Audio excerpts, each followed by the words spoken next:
year are now a reality.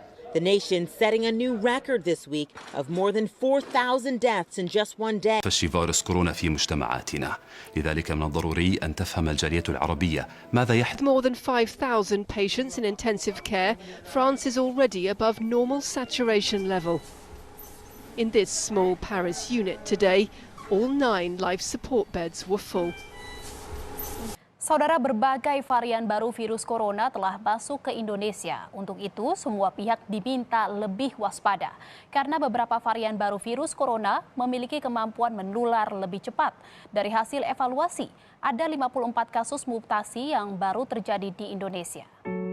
Cuplikan video tadi menggambarkan bahwa dia yang tak berwujud namun bisa menyakiti. Ya, sudah setahun lamanya pandemik ini menghantui kehidupan kita semua, yang tentunya berdampak pada nilai-nilai aspek kehidupan kita. Yang pertama dari sisi ekonomi.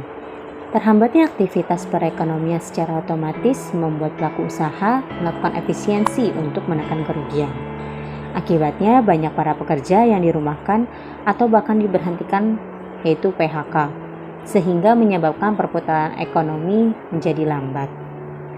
Kemudian selanjutnya dari sisi kesehatan. COVID-19 dapat merusak banyak organ dalam tubuh. Di antaranya sebagai berikut, misalnya paru-paru. Virus yang memasuki sel-sel pernapasan dan menyebabkan kerusakan pada organ paru-paru ini, hal ini dapat berujung kematian. Kemudian dari sisi pendidikan. Metode pembelajaran yang berubah menjadi online berdampak masalah baru. Misalnya seperti ketersediaan listrik dan jaringan internet. Selain itu, tidak sedikit keluarga yang tidak memiliki akses untuk sarana mengikuti PJJ, pembelajaran melalui metode online. Dan yang terakhir, dampak dari sisi sosial. Munculnya tata aturan yang baru tersebut kemudian salah satunya ditandai dengan adanya himbauan dari pemerintah untuk belajar, bekerja, beribadah dari rumah sejak awal kemunculan virus ini. Begitu pula dengan pola kebiasaan masyarakat yang guyup. Senang berkumpul dan bersalaman, kini dituntut untuk terbiasa melakukan pembatasan sosial. Selanjutnya, kita akan membahas strategi dalam hidup berdampingan dengan COVID-19.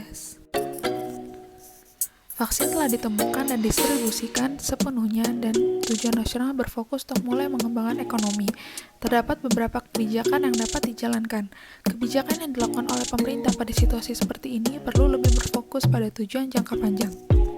Peristiwa COVID-19 telah menjadi pelajaran untuk mengurangi tendensi masyarakat untuk bergantung pada bantuan dari pemerintah. Dalam jangka panjang, ketergantungan terhadap bantuan pemerintah akan menjadi ancaman karena dana pemerintah yang terbatas.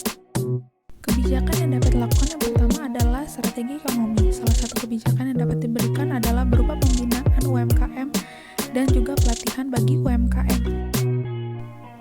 Lalu yang kedua adalah strategi pendidikan. Pada masa pandemi ini tentu akan menuntut untuk dilakukannya blended learning. Lalu yang ketiga adalah strategi bidang kesehatan dan sosial budaya. Jika harus berdampingan dengan COVID-19, maka kita harus belajar untuk memantapkan perilaku adaptasi terhadap COVID-19.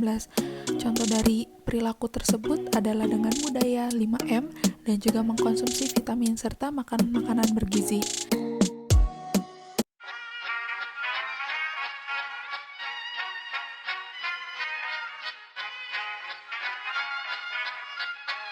Menjaga jarak, Membatasi mobilitas, mencuci tangan, menjauhi kerumunan,